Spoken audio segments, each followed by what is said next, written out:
The wind howled against the aluminum siding of Outpost 6-9, the metal groaning like a wounded animal each time the gusts reached their peak. Dust swirled in wide circles across the dry plateau, turning the pale orange surface of Lyriel into a shifting sea of rust and grit. High above, the clouds burned with static, a storm, yes, but not the kind that brought rain. This storm would carry fire, and Callan Rytha knew it. He stood on the edge of the observation deck, arms crossed over his chest, watching the flicker of motion on the horizon. Not a creature, there were none left here, but something distant, falling. A line of flame streaked the sky, moving too fast, breaking apart midair. Not a meteor. Too slow for that. Callan narrowed his eyes. A ship. No distress beacon. No contact. Just fire, and then impact. He waited for the plume. It came 15 seconds later, a bloom of dust curling upward like the opening of a claw. He waited a little longer, then turned inside. Old habits died hard. His gear was already packed, more or less, water, weapon, medical kit. His scout pack still bore the crest of the 14th Field Corps, though the emblem was faded and partly burned. He didn't bother hiding it. No one out here cared who you used to be. Callan moved quickly, not urgently. The calm of a man who'd seen fire fall from the sky before. He keyed in the coordinates on his wrist pad, locked down the outpost, and stepped into the wind. The trek took 2 hours on foot. By the time he reached the site, the light was dimming. Storm clouds rolled in low, ash-thick and churning with electric haze. The shuttle had skidded into a trench, carving a path half a mile long before crumpling against a rocky incline. Wrecked. But not obliterated. He moved carefully, rifle slung over one shoulder, scanning for motion. He didn't expect survivors. He didn't expect traps, either, but after Lyriel, after the war, he'd learned to expect the things no one talked about. Inside the wreckage, most of the interior was gutted. Wires spilled like vines from the walls. Flames still smoldered at the edge of a collapsed control panel. It didn't look military. The design was organic, curved, almost beautiful. Not human. He found her beneath what had once been the central support beam. Her skin shimmered faintly in the dark, lavender with soft iridescence. Thin lines traced her face, bioluminescent ridges that pulsed, though faintly. Her leg was pinned, her chest rising in shallow, broken rhythm. Not dead. Not yet. Callan stood over her for a long minute. Don't. That's what the voice in his head said. The voice that had kept him alive. You've seen this before. It always ends the same. But he moved anyway. The metal groaned as he lifted the beam.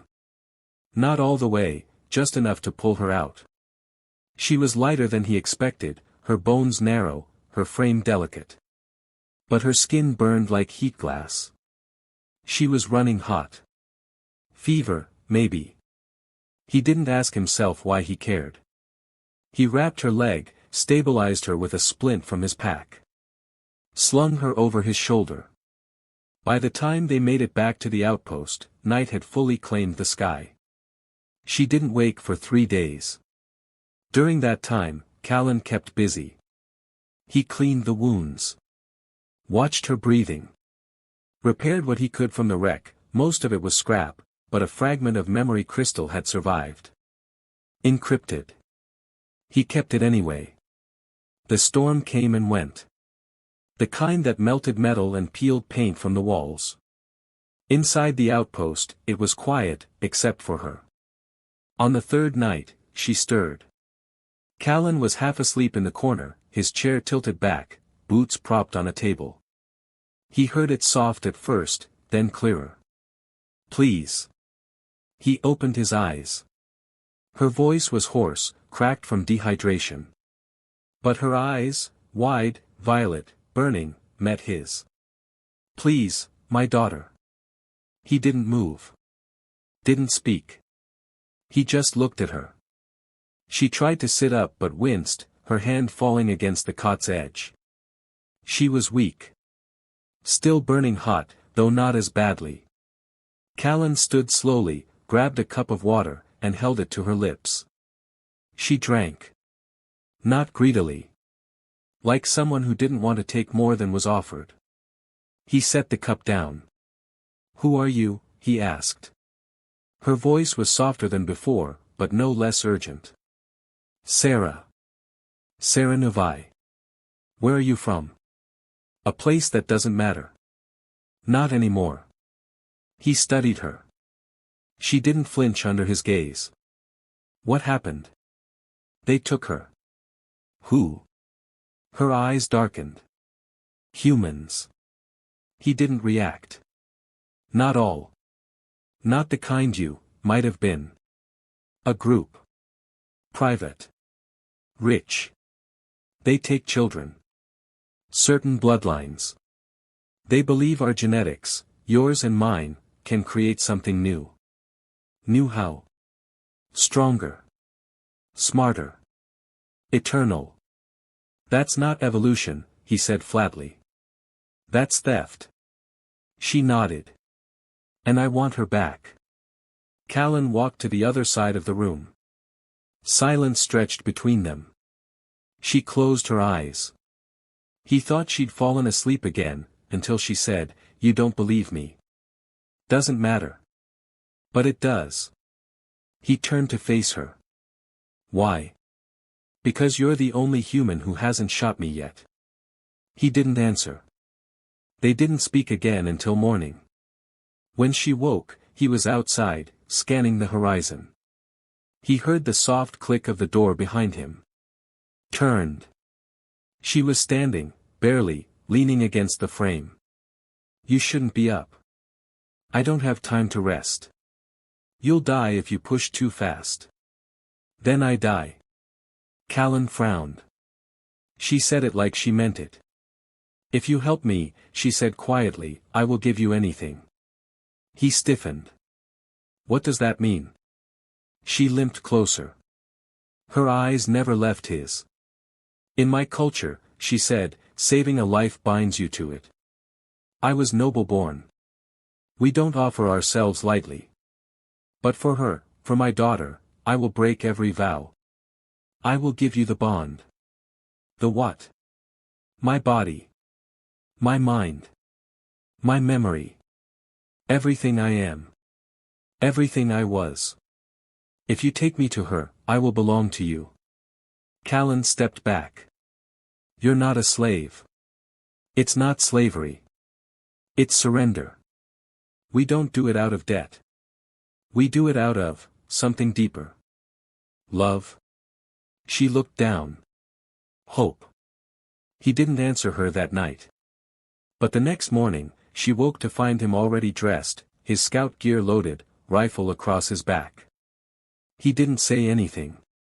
Didn't need to.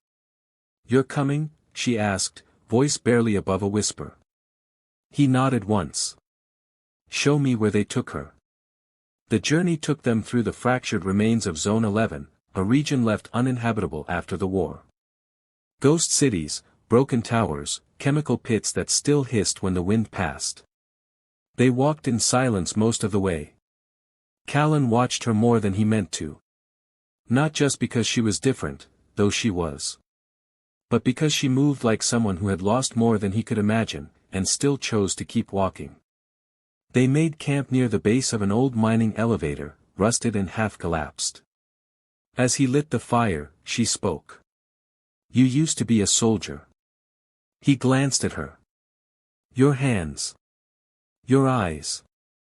The way you move." He didn't confirm. Didn't need to. "Do you have family?" she asked. "Had." "I'm sorry." He didn't respond. She reached into her pouch, pulled out a small orb, translucent, pulsing faintly. She set it on the ground between them. "Memory crystal." She nodded. "Of her." "My daughter. Before they took her." "You still carry it." "I carry her."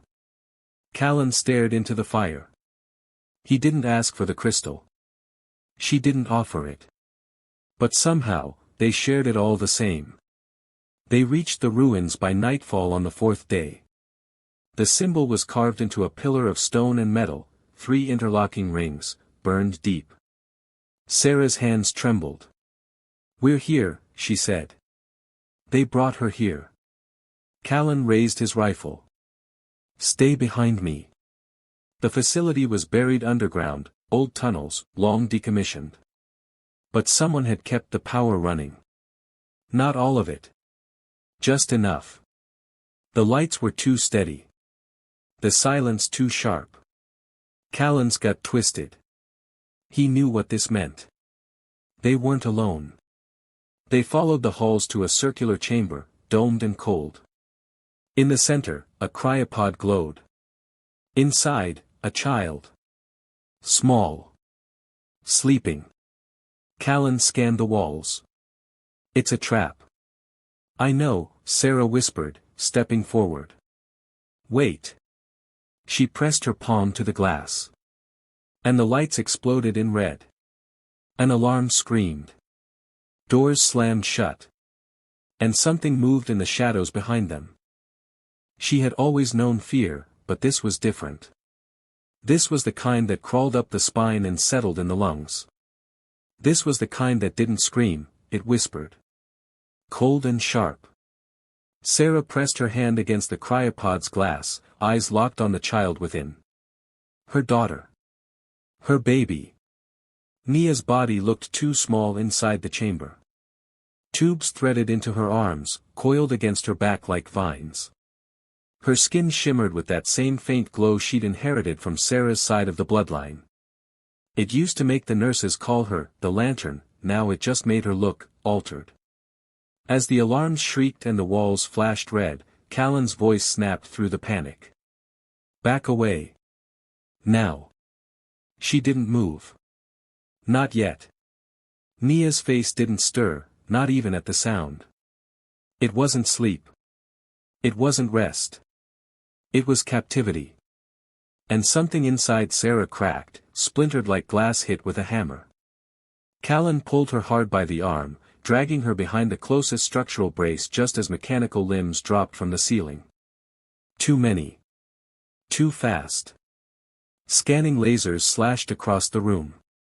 Walls opened, and defense turrets hissed to life, tracking motion. "This isn't a lab," Callan growled. "It's a hive." She grabbed the disruptor from his belt and fired blindly at the ceiling, short burst, untrained, but enough to draw fire away from him. Metal screamed. Sparks burst. He swore under his breath. "Never touch my gear again. Then teach me how to use it." They ducked low as a burst of plasma cut through the column just inches from her shoulder. Sarah didn't think of herself. She only thought of the child in the pod, so close and so far away.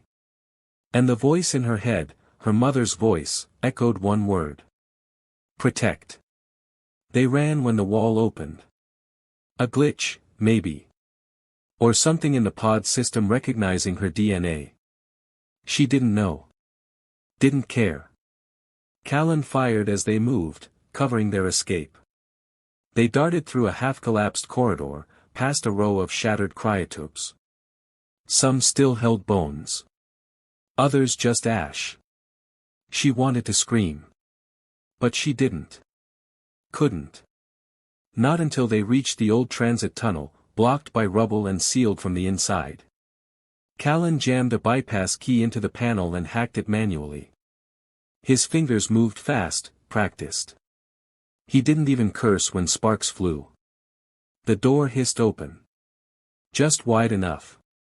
They slipped through, and the world closed behind them again. They didn't stop until they were deep in the substructure. No lights. No machines. Just silence. Callan slumped against the wall, his chest heaving, bleeding from a cut above his ribs.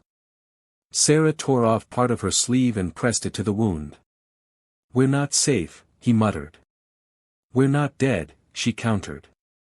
They locked eyes. Something passed between them. Not thanks. Not even trust. Something raw. She's still in there, Sarah said quietly. Nia. She called out to me. Callan hesitated. Then nodded once. I heard it too.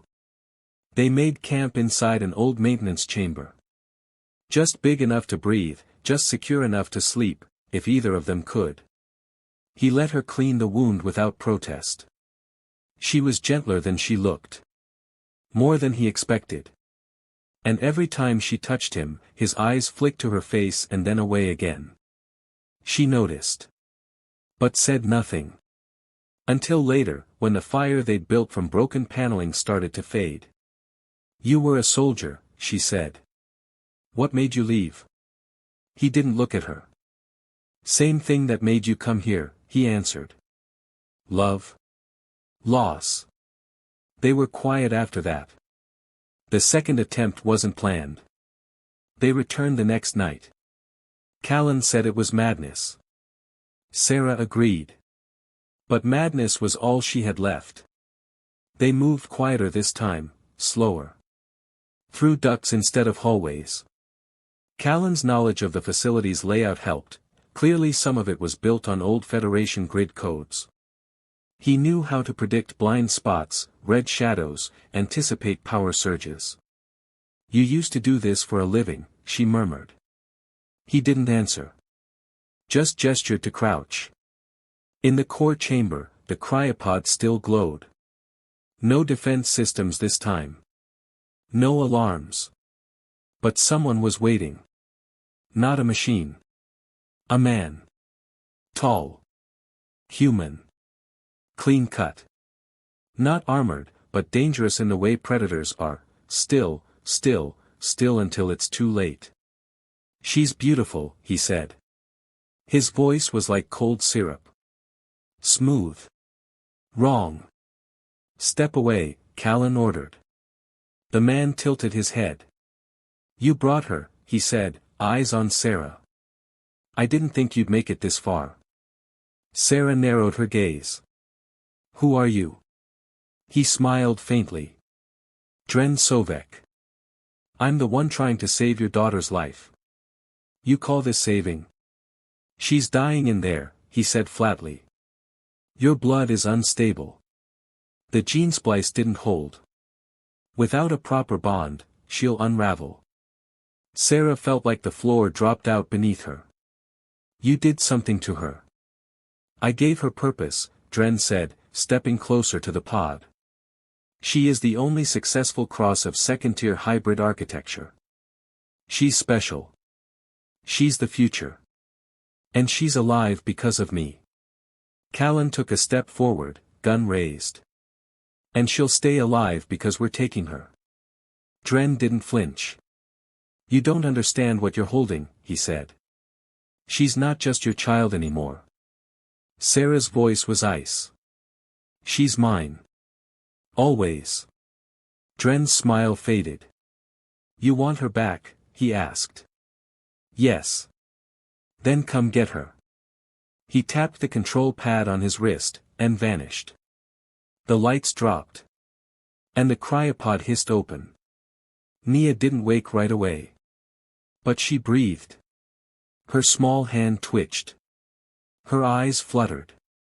Sarah reached her first. Dropped to her knees beside the pod, hands trembling as she lifted her daughter from the cold cradle. Nia was warmer than she remembered. Warmer than she should be. Callan covered the exit while Sarah held her close. Can you hear me? She whispered. Sweetheart, it's Mama. A flicker of movement. A sound, too soft to be words. Her daughter's voice. Callan looked back. We need to go. But Sarah didn't move. She just rocked her baby in her arms, tears carving tracks down her cheeks. They made it back to the surface by morning. The sky above the ruin was a bruise of violet and gray, clouds boiling. In the shelter of a fractured dome, they made camp again. Callan wrapped a thermal cloak around Nia's small frame, watched her pulse with that strange inner light. She's changed, he said quietly. Yes. You knew she would be. Sarah didn't speak. This bond you keep talking about, he said. It's real, isn't it? She nodded. He looked away. You still willing to give it? I already did. She kissed him that night. Not because she had to. Not because it was part of a vow. Because for the first time in years, she wanted to. Callan froze at first, stunned. But then his hand touched her waist, and she leaned into him, and the wall between them cracked wide open. It was slow. And it was honest. They didn't speak when it was over. They just lay beside one another, listening to the quiet breath of the child sleeping between them. She traced the scar across his shoulder. He traced the lines of her glowing skin. And in the broken silence of that forgotten world, they were whole. For a night. But peace, she knew, never lasted. And when the transmission came, cut through their signal jammers like a blade, she understood. They had been marked. Asset reacquisition in process, the voice said. Callan's jaw clenched. Sarah held Nia closer. How long? Callan looked at the scanner. 2 hours. Maybe less. Can we run? Not far enough. Then we fight. He looked at her. You're sure? She met his gaze. You're not the only one who knows how to burn for something. He smiled. And then they prepared. The facility beneath the Ash Mountains wasn't listed on any record. It didn't need to be. Dren Sovek had built it himself, piece by stolen piece, over 10 years, before the war ended, before peace was declared, before the council dared to pretend hybrids didn't exist. Long before any of them had heard the name Nia Nevi. He'd chosen the place for its silence. A scarred desert in the shadow of extinct lava towers. No signal bleed. No ambient trace. No watchers. Just him. And the work. Nia was never meant to be real. She'd been theory. Design. A future written in blood and code. But then there was Sarah. And everything changed. He remembered the first time he saw her, not in person, but in surveillance footage from her sector. An off-worlder with royal bloodline variants and recessive traits seen only in the oldest archives. Dren had studied her genome for months before he even authorized her daughter's capture. It should have been clinical. But it wasn't. Not after he saw her cry. Not after he heard the way she whispered her daughter's name into the shattered ruins of her home. He hadn't expected guilt. But it came anyway. And then it curdled. Into fascination. Into want. You're obsessed, Dale had said once, back when Dale was still alive. You're breaking protocol for a single strand. It's not just a strand, Dren had replied. She's the bridge. They're people, not projects. But Dale was gone now. A casualty of early trials. Too much conscience, not enough calculation. And Dren had always calculated well. Until now. He watched the footage of their escape again. Sarah. Strong. Desperate. Shining with that fury only a mother could carry. Callan. The ghost from Sector 14. Ex-Federation. A man who disappeared into the outer zones years ago. And now, a protector. A threat. Dren leaned back in his chair, folding his hands behind his head. His reflection stared at him from the blackened glass, pale, sharp, half-shadow. He hadn't slept in 3 days. Not really. He didn't need to. The implants in his nervous system regulated fatigue. Suppressed emotional spikes. Dulled fear. But they didn't erase memory. And they didn't touch the one place still human inside him. His regret. Nia was waking up faster than projected. The cryopod had kept her in stasis, but even during her sleep, she had been learning, absorbing knowledge through passive data streams. Language. Pattern. Logic. Emotion. He'd built the algorithms himself. Had fine-tuned them to guide her development carefully. But something had gone wrong. The last memory burst showed unexpected variances, empathy spikes. Unstable hormonal echoes. Dreams. Dreams she shouldn't have. They were supposed to erase those. But there she was, dreaming of stars, of voices, of her mother. A mother Dren had sworn to remove from her imprint. And yet. The bond was there. Impossibly strong. He stood in the observation chamber above the main atrium, watching the final team prepare for pursuit. 5 bodies in reinforced exoweave suits, neural dampeners, pulse carbines. They weren't like him. They didn't remember what it was to be afraid of love. Bring them back, he said to the lead unit. All 3. Confirmation, retrieval priority. He hesitated.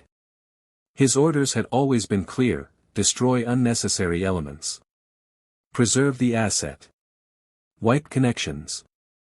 But. Preserve all targets if possible, he said. The soldier tilted its head.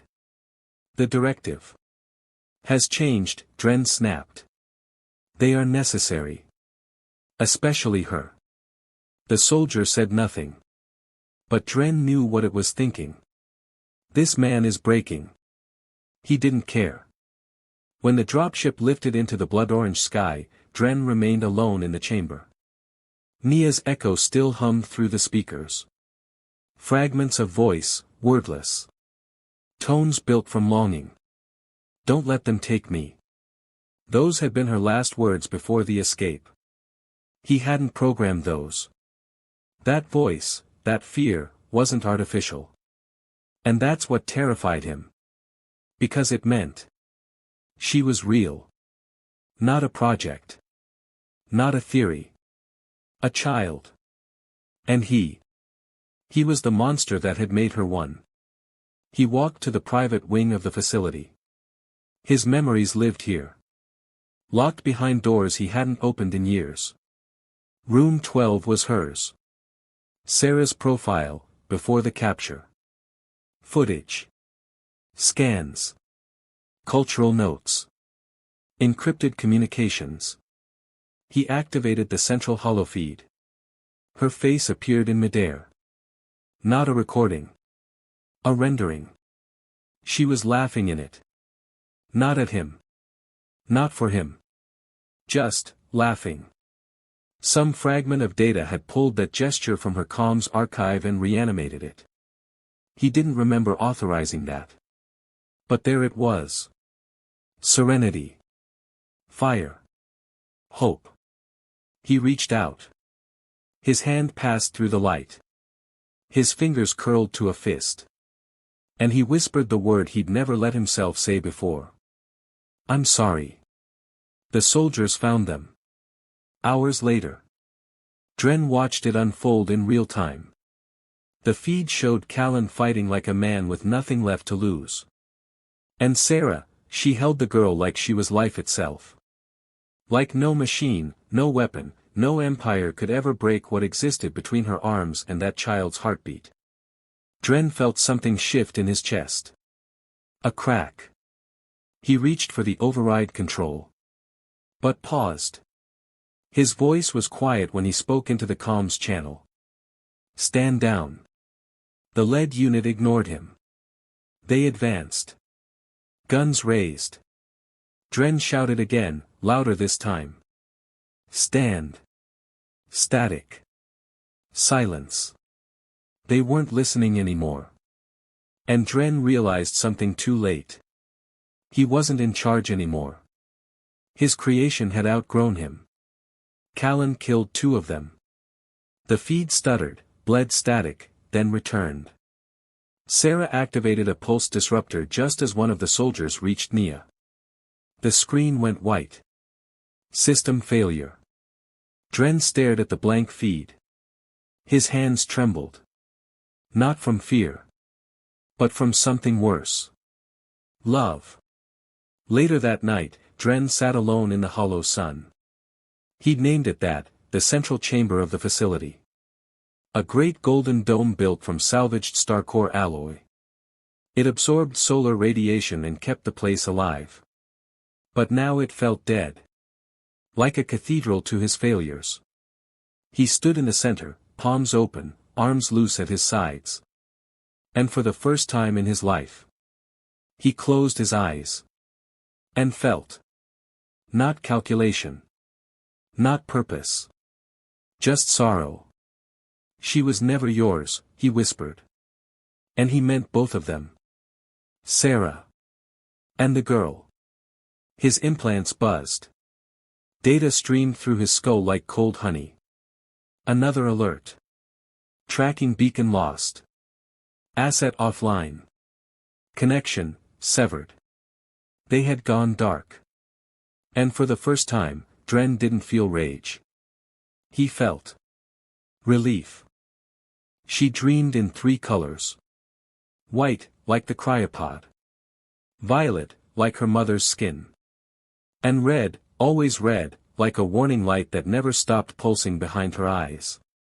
Sometimes in the dream she was small again, curled in her mother's arms, hearing that voice whisper lullabies in a language that never belonged to any world. Other times, she was nothing but light, floating, trapped in a net of wires and machines that called her beautiful even as they broke her. And then she would wake. Alone. Breathing too fast. The desert wind scratching at the windowpanes like it remembered her blood. 10 years. 10 years since the man named Dren had sent monsters after her. 10 years since her mother gave herself to the machine to break her free. 10 years since her life became a shadow held in the arms of a broken soldier who never let her fall. Nia Rytha was 16. And she was starting to remember everything. Callan didn't talk much anymore. He had once, when she was younger, when she had first started asking questions about the woman in the crystal, the glowing stone they kept wrapped in cloth near her bed. But over time, his voice had grown softer. Worn down. Like he was saving what was left of it for something that hadn't come yet. He was older now. Gray at the temples. A scar that still split his side from the last time something mechanical had come looking for her. He didn't move like a soldier anymore. He moved like a man who'd buried more than one kind of war. But his eyes still watched the horizon every morning. And every night, he still checked the beacon panel, even though they both knew it didn't work. Still jammed. Still broken. Just like her. She'd found the map 3 days ago. Hidden in the lower files of an old transmitter tower near the cliff edge. A set of coordinates. One word. Vault. She didn't ask permission. Not really. She just left a note. Callan would follow. Or he wouldn't. But this next part, was hers to do alone. Because the voices in her head had started to speak again. Not as nightmares.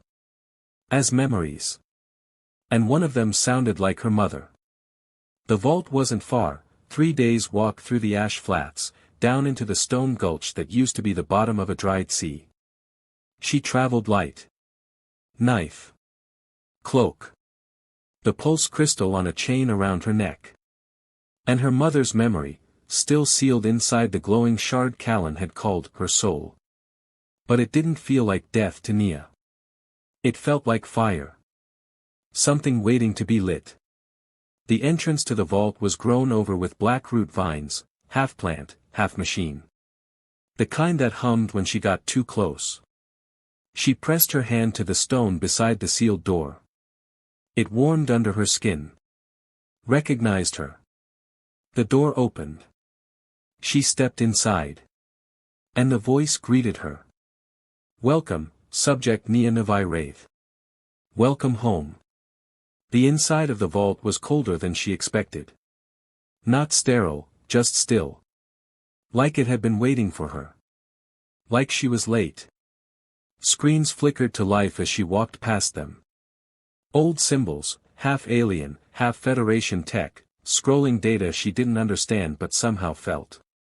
Each step triggered another light. Another sound. Another memory. In the center of the vault, a chair. Familiar. Wired like the one her mother had disappeared into. But different. This one looked gentler. Like it had been designed to receive, not take. A message blinked across the terminal. To unlock, soul tether required. Nia lifted the crystal from her neck.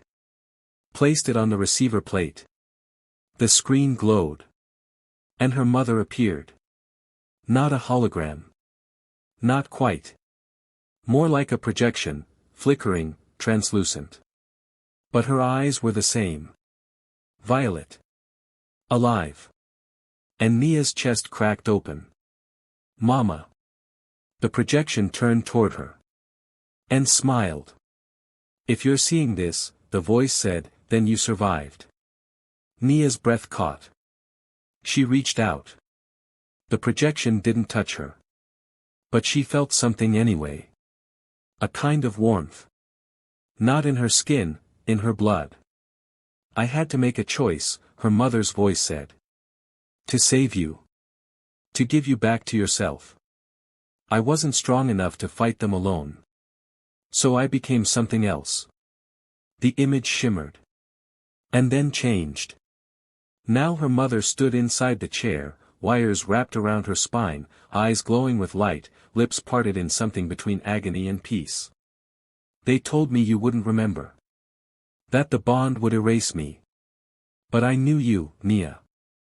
Even as a baby, you held your name like a flame. And flames don't forget.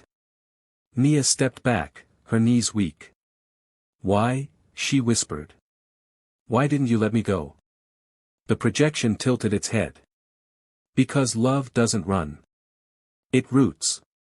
The vault changed then. Walls shifting. Revealing a second chamber. Inside, more pods. Not like the one she'd been kept in. These were smaller. Older. All empty.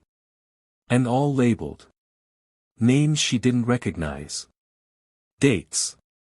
And then. Hers. A second pod. Empty. But marked with her full name. Nia Saren of Wraith. Callan had added that. She was sure of it. The system powered up. And a new voice filled the chamber. Male. Calm. Clinical. New link detected. Would you like to merge memory banks? Nia blinked. Merge with what? The bond. The screen showed her two lights. One pulsing in her hand. The crystal. The other deep inside the machine. A shard of her. Cut off. Still sleeping.